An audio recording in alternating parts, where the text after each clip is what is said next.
Hello বন্ধুরা, তো দেখতে পাচ্ছ আমরা এখন টোটোয় করে বেরিয়ে গেছি আরামবাগ হুগলি জেলায় জগদ্ধাত্রী ঠাকুর দেখতে। হ্যালো বন্ধুরা, আমরা এখন টোটো থেকে নেমে পুজো মণ্ডপের দিকে হাঁটতে শুরু করেছি।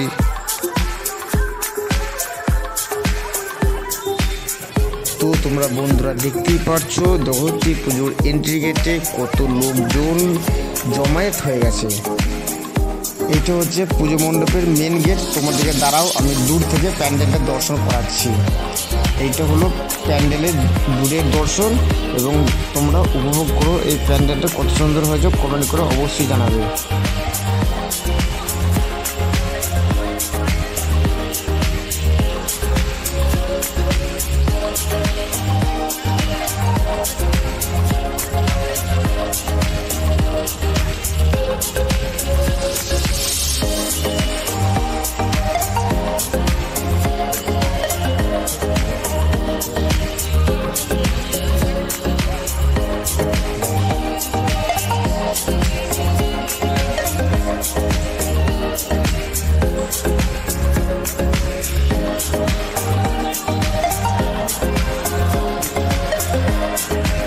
হ্যালো গাইজ, তোমরা দূর থেকে প্যান্ডেলটি দর্শন করেছো। এরপর আমি তোমাদেরকে পুরো সামনে থেকে প্যান্ডেলটি দর্শন করেছি। তোমরা রেডি হয়ে যাও।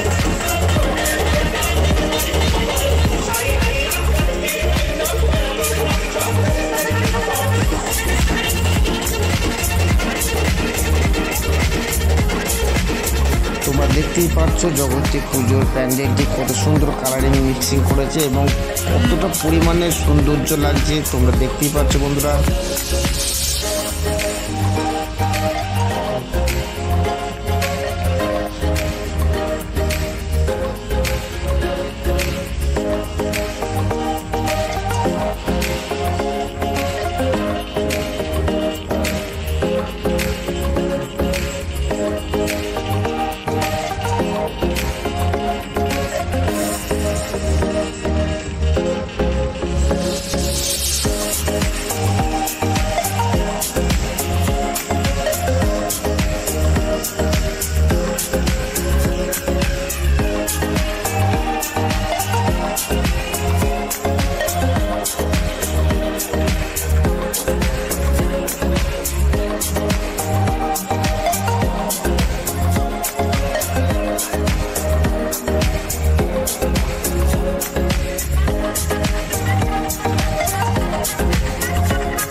প্যান্ডেলটি পুরোপুরিভাবে আরামবাগ বয়েজ স্কুলের একদম পার্শ্ববর্তী এলাকায় করা হয়েছে।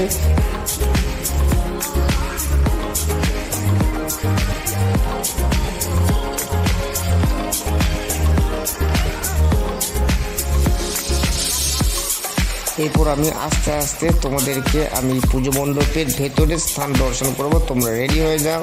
আস্তে আস্তে আমি ক্যামেরা নিয়ে ভেতরে যাচ্ছি।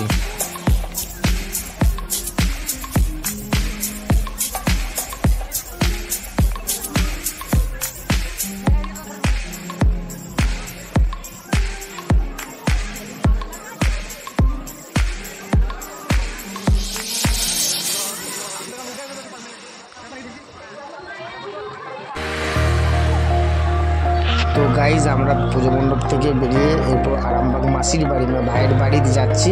তা ওখানে গিয়ে এরপর ওখানকার জগদ্ধাত্রী পুজো মণ্ডপে মায়ের দর্শন করাবো। তোমরা অবশ্যই ভালো লাগবে।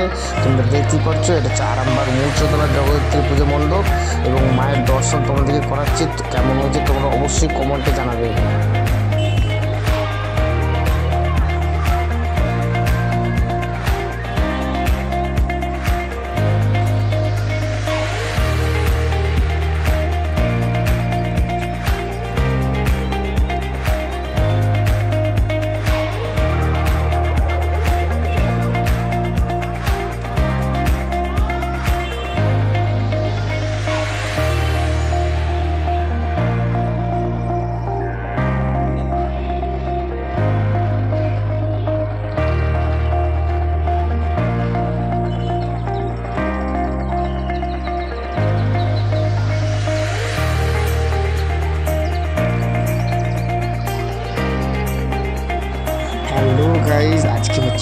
বিদায়বেলা মাকে বরণ করা হয়ে গেছে এবং সিঁদুর করা হয়েছে এবং তার সাথে সাথে খুব ধুমধামের সহিত মাকে আস্তে আস্তে নিয়ে যাওয়া হচ্ছে ঘাটের দিকে। তো বন্ধুরা, মায়ের বিসর্জন কমপ্লিট হয়ে গেছে। তো মাকে দেখার জন্য আমাদেরকে আবার 1 বছর অপেক্ষা করে থাকতে হবে। তো বন্ধুরা, ভিডিওটা ভালো লাগলে অবশ্যই চ্যানেলটিকে সাবস্ক্রাইব করবে।